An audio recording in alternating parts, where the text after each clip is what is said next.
우리 지역을 가장 잘 아는 뉴스, 헬로티비 강원 뉴스입니다. 도내 코로나19 신규 확진자가 5명 발생했습니다.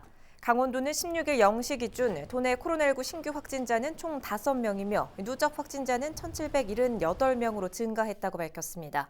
지역별로는 고성에서 2명의 확진자가 발생했으며 원주, 속초, 횡성에서 각 1명입니다. 특히 고성 확진자 2명의 경우 확진자가 집단 발병한 서울 순천향대병원 입원 환자와 간병했던 가족으로 확인되면서 추가 확진자 발생이 우려되는 상황입니다. 고성군이 사회적 거리두기 1.5단계 하향 조정에 따라 그동안 폐쇄됐던 주요 관광지 7곳을 재개방합니다.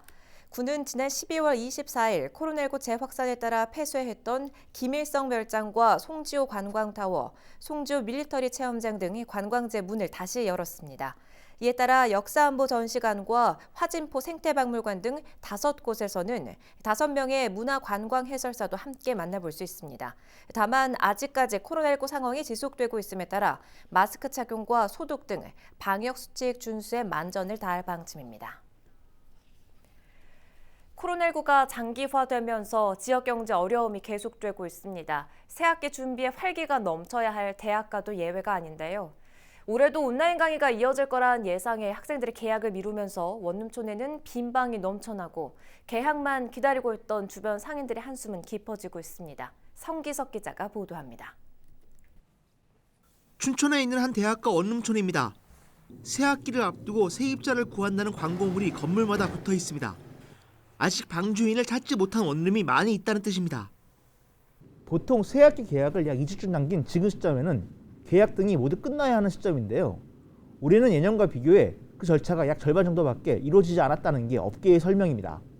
그러니까 작년 같은 경우에는 코로나가 거의 2월 달 이제 이럴 때 확산되니까 시작은 했지만 그때는 대면 수업이나 온라인 수업이라는 얘기가 없으니까 무조건 다 방들을 얻었고 올해는 아예 코로나가 안 끝나면서 대면 수업을 하는 과는 집들을 없고 대면 수업을 안 하는 과들은 아직까지는 집들을 안 없고 그러니까 작년에 비하면 한 반 정도. 방이 이렇게 많이 남아있는 건 학생들이 계약을 미루고 있기 때문입니다. 지난해 대부분 강의가 비대면으로 진행돼 이미 계약한 자취방 월세만 낭비한 경험이 반영된 겁니다. 올해는 일단 통학을 하며 백신 접종 효과를 지켜보겠다는 학생이 크게 늘었습니다. 대면이랑 비대면 섞어서 하겠다 이렇게 발표가 났습니다. 지금 아직 미루고는 있는데 다들 구해야 될지 아니면은 그냥 통학을 해야 될지 다 미루고 있습니다. 또 백신이 나왔다고 해가지고 다들 2학기 때 좀 기대를 하고 있는 것 같은데. 학생들이 혼란스러워하고 있는 만큼 대학가 상권의 한숨도 커지고 있습니다. 오랜 경기 침체에 새 학기만 기다리고 있었는데 올해 개강 효과는 기대하기 힘든 모습입니다. 코로나19가 장기화되면서 새 학기를 앞두고 있는 대학가에는 어려움이 계속되고 있습니다.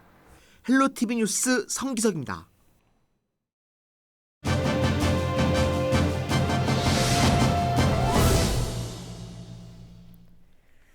다음 달 초부터는 도내에서도 코로나19 백신 접종이 시작됩니다. 각 지자체들도 원활한 접종을 위해 준비에 각 박차를 가하고 있는데요. 이 시간에는 유열 춘천시 보건소 보건운영과장과 이야기를 나눠보겠습니다. 과장님 반갑습니다. 도내에서 코로나19 백신 접종이 다음 달부터 시작이 되죠. 지금 접종 준비 때문에 정신 없으실 것 같은데 춘천 지역 접종 계획부터 알려주실까요? 예, 코로나19 백신 접종은 국가 사업으로 정부의 계획에 따라 추진이 되고 있습니다. 현재까지 확정된 접종 계획을 말씀드리면 접종 기간은 2월 26일에 첫 접종을 시작해서 금년 11월까지 접종을 마칠 계획이 있습니다. 접종 방법은 접종 장소에 따라 3가지 방법으로 나뉘는데 우선 읍내 체육관에 설치하는 접종센터가 첫 번째고 두 번째는 민간에서 운영하는 병원과 의원에서 접종하는 곳이고 세 번째는 의료인이 직접 해당 시설에 방문해서 접종을 하는 방문 접종 등 3가지 방식으로 접종을 하게 됩니다. 우선 접종센터에서는 초저온 냉동고에 보관해야 하는 모더나와 화이자 백신을 접종하고 민간 병의원에서는 아스트라제네카와 얀센 백신을 접종하게 됩니다. 보건소에서는 접종센터를 2월 중에 설치하고 총 114명의 인력을 투입하여 접종 업무를 수행할 예정이며 시민들이 안전하게 접종할 수 있도록 입구부터 방역 시스템을 가동할 예정입니다. 접종센터 안에서도 사회적 거리두기를 철저히 지켜서 접종 과정에서 발생할 수 있는 감염을 원천 차단할 계획입니다. 네, 계획을 쭉 알려주셨는데 모두 이 4차례에 걸쳐서 백신 접종이 이루어지게 됐죠. 차수별로 대상자가 다를 텐데 이 부분에 대해서도 알려주실까요? 예, 코로나19 백신은 만 18세 이상의 시민들이 접종 대상이며 춘천시의 경우에는 약 24만 명이 해당됩니다. 얀센을 제외한 백신은 2번 접종을 해야 하기 때문에 실제 접종자 수는 28만 명에 육박하게 됩니다. 따라서 이 많은 시민을 일시에 접종할 수 없기 때문에 대상군별로 접종 시기를 나누어서 접종하게 됩니다. 우선 1분기에는 요양병원과 요양시설 입소자와 종사자, 코로나19를 치료하는 의료진, 백신 접종 업무 직원 등 4천여 명이 해당되며 2분기에는 노인 및 장애인, 노숙인 등의 시설 이용자와 종사자, 65세 이상 고령자, 일반 의료기관 종사자 등 5만 8천여 명이 해당되며 3분기에는 18세에서 64세까지의 대부분의 성인을 포함한 17만 8천여 명이 해당되며 4분기에는 미접종자를 대상으로 접종하게 됩니다. 네, 분기별로 대상자가 다르다는 부분을 지금 설명해 주셨고요. 또 한 가지 궁금한 부분이 있습니다. 여러 종류의 백신을 원하는 걸 선택해서 맞을 수 있냐 이 부분이 궁금한데 백신 어떻게 선택할 수 있습니까? 개인이 특정 백신을 맞고 싶다고 임의로 백신의 종류를 선택할 수는 없으며 정부 계획에 맞춰 춘천시에서 수립한 접종 계획과 일정에 따라 접종을 하게 됩니다. 현재 백신의 종류는 모더나, 화이자, 아스트라제네카, 얀센 등 4가지이며 정부에서 각 백신에 대한 의학적 안정성을 전부 검토했기 때문에 어느 백신을 맞든 크게 다르지 않기 때문에 시민 여러분은 개인별 접종 일정에 맞춰 접종을 하시면 되며 개인별 접종 일정은 문자 등을 통해서 시민 여러분께 개인별로 안내해 드릴 예정입니다. 그렇군요. 이제 곧 백신 접종이 시작됩니다. 마지막으로 시청자 여러분께 백신 접종과 관련해서 당부의 한 말씀 남겨주시지요. 지난 한 해 코로나19와 싸우느라 많은 시민분들이 지쳐있고 경제적으로 힘든 상황을 겪고 계시는 등 안타까운 상황이 올해도 이어지고 있습니다. 이제 우리는 코로나19 감염병이라는 도전에 맞선 마지막 응전을 준비하고 있습니다. 코로나19 백신 접종은 아무도 가보지 않았던 길이지만 우리 시 정부는 시민 여러분의 지혜와 역량을 믿고 최대한 안전하고 신속하게 접종 업무를 완수해 나가도록 최선을 다하겠습니다. 접종 목표는 전 시민의 70%에 해당하는 20만 명을 목표로 하고 있습니다. 집단 면역 체계가 구축될 수 있도록 모든 시민 여러분이 적극적으로 접종에 임해 주시기를 부탁드립니다. 네, 말씀 여기까지 듣겠습니다. 유열 춘천시 보건소 보건운영과장과 이야기 나눠봤습니다.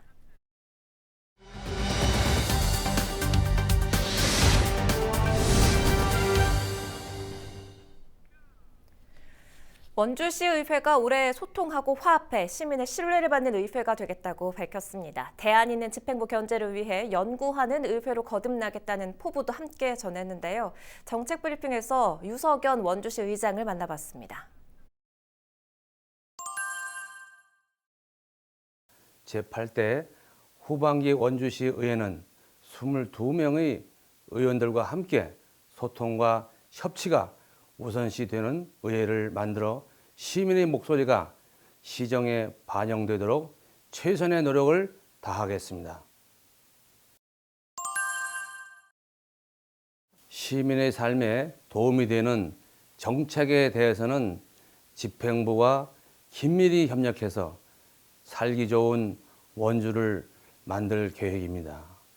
집행부가 정책 결정 단계부터 대의기관인 의회와 협치할 수 있는 기반을 만들어 나가겠습니다.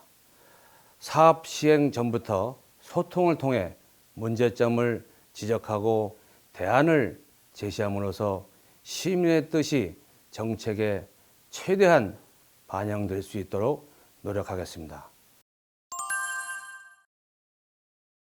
네, 최근 원주 제천간 복선 전철이 개통되었습니다.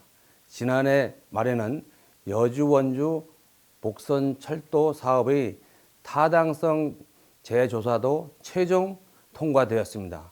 원주는 명실상부한 중부지역 철도 교통의 요지로 발돋움하게 되었습니다. 하지만 아직 아쉬움이 있습니다. 현재 양평 지평역까지만 운행되고 있는 경의중앙선 수도권 전철이 그것입니다. 지평역에서 원주역까지 32.7km 구간에 대한 연장 운행이 필요하다고 생각합니다. 수도권 전철 연장은 지역 경기 활성화에 많은 도움이 될 것입니다. 간현 관광지 종합개발 사업이 마무리되면 원주를 찾는 관광객은 폭발적으로 늘어날 것입니다. 경의중앙선 수도권 전철이 서원주역에 닿는다면 그 파급 효과는 몇 배로 나타나리라고 생각합니다. 현재 코로나로 인해 소상공인이 많은 어려움을 겪고 있습니다. 이를 극복하기 위해서는 소상공인을 대상으로 저금리 장기대출 정책이 필요하다고 생각합니다. 이와 관련해 의회에서도 우체국 여신 업무 확대를 건의한 바 있습니다. 좋은 결과가 있기를 기대합니다.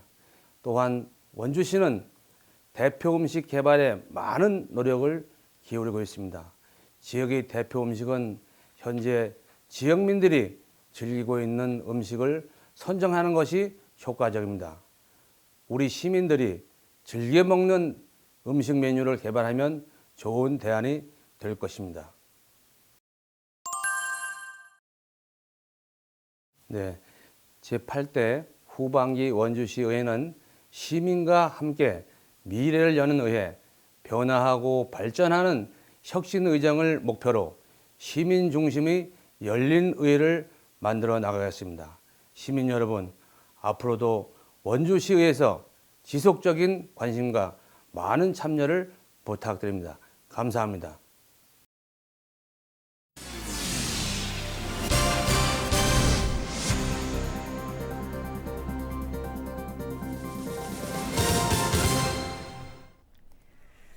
최근 건조한 날씨가 이어지면서 정선과 삼척 등에서 산불이 잇따라 발생했습니다. 특히 바람까지 강하게 불면서 산불 발생 위험이 더 커지고 있는데요. 각별한 주의가 필요합니다. 홍승현 기자가 보도합니다. 산등성이에서 연기가 솟아오릅니다. 소방관들이 분주히 물을 뿌립니다. 삼척시 신기면 서하리의 한 야산에서 불이 난 건 지난 9일. 불은 산림 10,000제곱미터를 태우고 3시간 만에 꺼졌습니다. 지난 5일에는 정선군 북평면 장열리 한 야산에서 불이 나 산림 15,000여 제곱미터가 잿더미로 변했습니다. 최근 건조한 날씨가 이어지면서 낙엽도 이처럼 바싹 말라 있는데요. 여기에 바람까지 강하게 불어 산불 발생 위험은 한층 커졌습니다.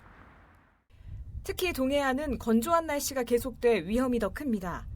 시류 습도가 30% 이하로 크게 떨어지면서 지난달부터 건조주의보가 계속되고 있습니다. 산림당국은 고성, 동해, 삼척 등 동해안 지역에 대형 산불 주의보를 발령하고 본격적인 산불 단속에 나서고 있습니다.